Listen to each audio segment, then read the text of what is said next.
শুনেছি 7টা গাধা মরার পরে নাকি একজন কৃষকের জন্ম হয়। আসলেই তো ভাবার একটা বিষয়। সত্যি তো, তাদের রাগ আছে, অভিমান আছে, অনেক অভিযোগ আছে।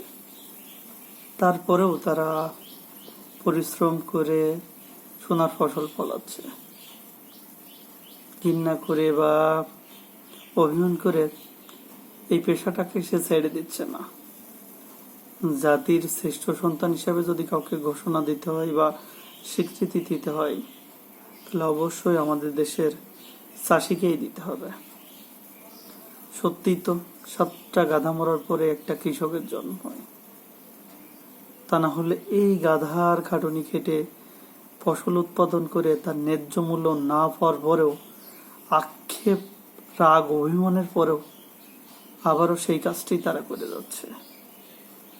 স্যালুট জানাই সেই সমস্ত কৃষকদের, যারা আমাদের জন্য ক্লান্ত পরিশ্রম করে দেশটাকে উন্নতির শিখরে নিয়ে চলে যাচ্ছে।